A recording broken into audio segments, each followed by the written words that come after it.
আসসালামু আলাইকুম, সকলকে আমন্ত্রণ আনন্দ টিভি সংবাদে। আপনাদের সঙ্গে আছে আমি সুমাইয়া আজাদ। রোববার রাতে কেরানীগঞ্জের মেরিস্টোপস ক্লিনিকে ভুল চিকিৎসায় ঝরে গেল এক গর্ভবতী মায়ের প্রাণ। রোগীর স্বজনদের অভিযোগ, মেরিস্টোপস ক্লিনিকের ভুল চিকিৎসাতেই মৃত্যু হয়েছে গর্ভবতী সুমি আক্তারের। কিন্তু ক্লিনিক কর্তৃপক্ষের দাবি, সিজার শেষে উন্নত চিকিৎসার জন্য মিটফোর্ড হাসপাতালে পাঠানো হলে সেখানেই মারা যায় রোগী।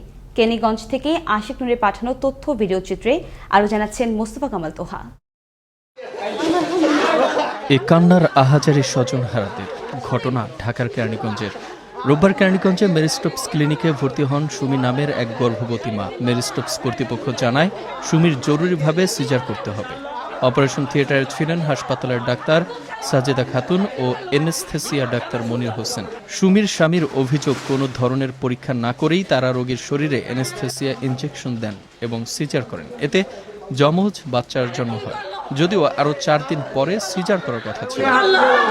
এদিকে সিজার করার পর সুমির প্রচণ্ড রক্তক্ষরণে শারীরিক অবস্থার অবনতি হয়। পরিস্থিতি নিয়ন্ত্রণের বাইরে গেলে ক্লিনিক থেকে মিটফোর্ড হাসপাতালে রোগীকে পাঠানো হয়।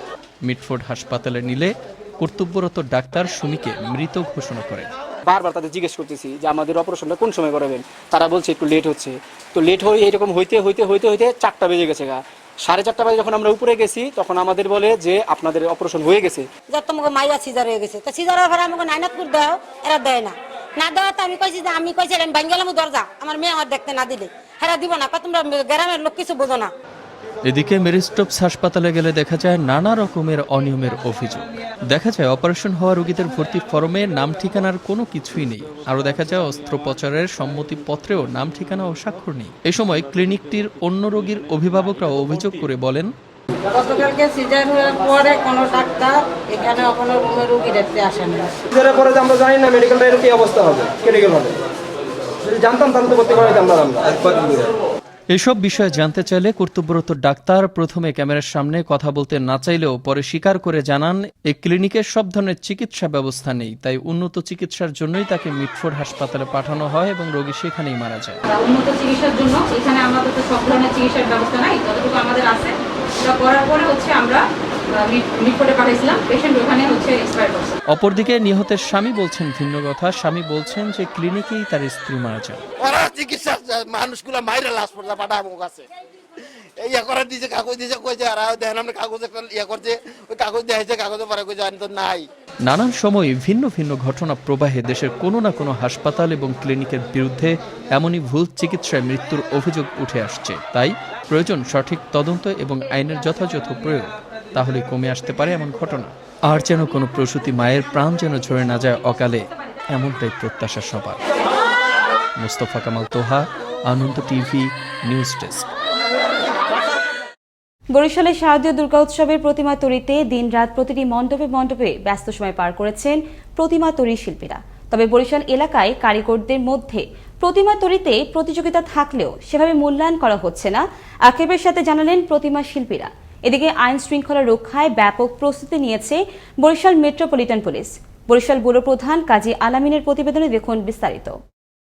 সনাতন ধর্মাবলম্বীদের সর্ববৃহৎ ধর্মীয় উৎসব দুর্গাপূজায় বরিশালের মণ্ডপগুলোতে ব্যাপকভাবে প্রস্তুতি শুরু হয়েছে। দিনরাত প্রতিটি মণ্ডপে প্রতিমা তৈরিতে শিল্পীরা ব্যস্ত সময় পার করছেন।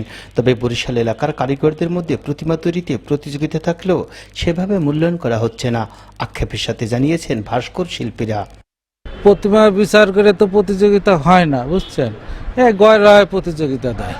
এক একটা ঠাকুরের এক একটা মান থাকবে, একই যদি গড় প্রতিযোগিতা দেয় সেই প্রতিযোগিতার মান পাওয়া যায় না। অন্যদিকে করোনার মহামারীর কারণে সংক্ষিপ্ত আকারে স্বাস্থ্যবিধি মেনে দুর্গা উৎসব আয়োজন ও বিশেষ প্রার্থনা করা হবে, জানিয়েছেন মহানগর কমিটি। করোনার মহামারীর কারণে সংক্ষিপ্ত সপরিসরে স্বাস্থ্যবিধি মেনে এবার পূজার্চনা আমাদের সম্পন্ন করতে হবে। বৈশ্বিক করোনা থেকে আমরা যাতে মুক্তি পাই এবং মানব জাতির যাতে কল্যাণ বয়ে আনে, শারদীয় দুর্গাপূজা উপলক্ষে দেবী দুর্গার কাছে এটাই আমাদের প্রার্থনা। আমাদের প্রধানমন্ত্রী বলেন ধর্ম যার যার উৎসব সবার, এই জন্য দেবী দুর্গার কাছে আমরা এই মুহূর্তে প্রার্থনা করি, এই করোনাকালীন প্রার্থনা করি যে দুর্গাপূজার সাথে সাথে যেন দুর্গা মা এই করোনাকে এই বিশ্ব থেকে চিরতরে দূর করে দেন। এদিকে পূজা মণ্ডপগুলোতে নির্বিঘ্নে প্রস্তুতি সম্পন্ন করতে ব্যাপক নিরাপত্তা জোরদার করা হয়েছে জানিয়েছেন বরিশাল মেট্রো পুলিশ। পোশাকে পুলিশের পাশাপাশি আমাদের সাদা পোশাকে যারা পুলিশ তারা কাজ করেন, এছাড়া পূজা পরিষদের যারা আছেন কর্মকর্তাবৃন্দ এবং স্বেচ্ছাসেবক তারাও কাজ করেন, আমাদের কমিউনিটি পুলিশিংয়ের সদস্য তারা কাজ করেন। শান্তিপূর্ণভাবে অসাম্প্রদায়িক চেতনা নিয়ে আমরা উৎসবটাকে পালন করতে পারবো।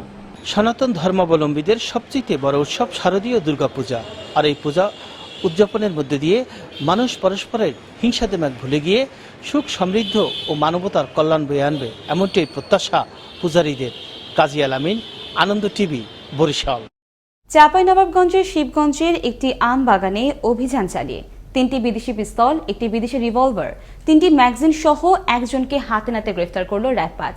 র্যাব জানায় রোববার রাত 9টার দিকে র্যাব 5 রাজশাহীর সিপিসি 1 চাঁপাইনবাবগঞ্জ ক্যাম্পের একটি দল শিবগঞ্জ উপজেলার মুসলিমপুর গ্রামের একটি আম বাগানে অভিযান পরিচালনা করা হলে এসব অস্ত্র উদ্ধার করা হয়।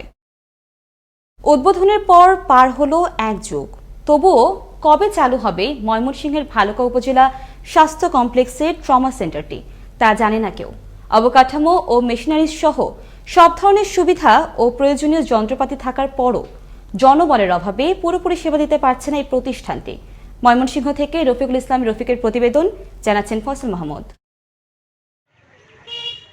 দুর্ঘটনাপ্রবণ এলাকা এবং রাজধানী ও জেলা শহরের অনেকটা মাঝামাঝি স্থানে অবস্থান হওয়ায় ভালুকা উপজেলা স্বাস্থ্য কমপ্লেক্স ট্রমা সেন্টারটি নির্মাণের উদ্যোগ নেয় সরকার। অবকাঠামো নির্মাণ শেষে 2007 সালের 17 ফেব্রুয়ারি 3 তলা বিশিষ্ট ট্রমা সেন্টারটি উদ্বোধন করা হয়। ভবনটিতে ICU, operation theatre, blood bank ও অন্যান্য সকল সুবিধার আয়োজন থাকলেও জনবল নিয়োগ না করায় দীর্ঘ 1 যুগেও নিজস্ব স্বকীয়তায় দাঁড়াতে পারেনি গুরুত্বপূর্ণ এই প্রতিষ্ঠানটি। ফলে যে উদ্দেশ্যে সেন্টারটি নির্মাণ করা হয়েছে তার সুফল থেকে বঞ্চিত হচ্ছে রোগীরা। তাই জনবল নিয়োগ করে অবিলম্বে ট্রমা সেন্টারটি চালু করার দাবি স্থানীয়দের।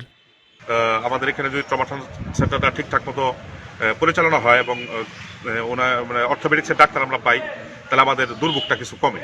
বিনীত অনুরোধ যাতে ট্রমা সেন্টারটি অচিরেই চালু হয়। আমরা দাবি জানাচ্ছি যে আমাদের ভালুকা উপজেলা স্বাস্থ্য কমপ্লেক্সে একটা ট্রমা সেন্টার রয়েছে, অতি শীঘ্রই যেন এটার কার্যক্রম শুরু হয়। বিষয়টি ঊর্ধ্বতন কর্তৃপক্ষকে জানানো হয়েছে বলে জানালেন এই কর্মকর্তা। অনেকবার চিঠি দিয়েছি এবং আমাদের যে স্থানীয় সংসদ সদস্য তাদেরকেও আমরা জানিয়েছি এবং আমাদের যখনই ঊর্ধ্বতন কর্তৃপক্ষের কাছে কোনো চিঠি আসে আমরা কিন্তু ট্রমা সেন্টারের বিষয়টা জানাই। বড় স্যাররা যখন আসেন যে অথবা এমপি স্যারকে হোক, আমি কিন্তু বলি যে স্যার এটা আমি চালু করতে চাই, আপনারা আমাকে হেল্প করেন, এটা আমি সবসময় বলি এবং আমি অফিসিয়াল কাগজপত্র এটা প্রেস করেছি। একজন আরএমও ছাড়া এখানে আসলে এখনো আপাতত কেউ নেই। করোনা পরিস্থিতি স্বাভাবিক হলে জনবল সহ প্রয়োজনীয় সহযোগিতার আশ্বাস দিয়েছেন স্বাস্থ্য মন্ত্রণালয়, জানালেন স্থানীয় এমপি। করোনা চলে গেলেই আমাদের যে ট্রমা সেন্টার সেখানে জনবল আমরা ব্যবস্থা করব। এর আগেও স্বাস্থ্যমন্ত্রীর সাথে কথা বলেছি, স্বাস্থ্যমন্ত্রীর মধ্যে বলেছেন যে করোনা প্রাদুর্ভাব কাটলেই আমরা সেই জনবলগুলি তারা আমাদের এই ট্রমা সেন্টারে নিয়োগ করে। পার্শ্ববর্তী শ্রীপুর, গফরগাঁও, ত্রিশাল, সখীপুর, ঘাটাইল সহ বেশ কয়েকটি উপজেলা রোগীদের আগমন ঘটে এই হাসপাতালটিতে। সেন্টারটি চালু হলে উপকৃত হবে এলাকার কয়েক লক্ষ মানুষ। ফয়সাল মাহমুদ, আনন্দ টিভি, ন্যাশনাল ডেস্ক। রংপুর নগরীর গণেশপুর এলাকায় চাঞ্চল্যকর স্কুল ছাত্রী সুমাইয়া আক্তার মিম ও চাচাতো বোন জান্নাতুল মাওয়া হত্যাকাণ্ডে জড়িত আসামিকে গ্রেফতার ও হত্যার রহস্য উদ্ঘাটনে সক্ষম হল ডিবি পুলিশ।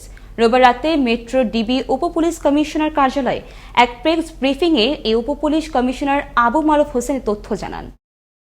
হত্যাকাণ্ডের সাথে যে প্রত্যক্ষভাবে জড়িত যেই হত্যাকাণ্ডটি ঘটিয়েছে তার সম্পর্কে আমরা আমাদের গোয়েন্দা তথ্য পাই এবং তাকে আমরা ওই বাবুপাড়া থেকে বাবুখা থেকে আমরা গ্রেফতার করি।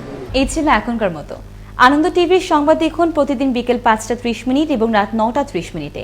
করোনা থেকে আপনি এবং আপনার পরিবারকে সুরক্ষিত রাখতে স্বাস্থ্যবিধি মেনে চলুন। আনন্দ টিভির সঙ্গে থাকার জন্য সকলকে ধন্যবাদ।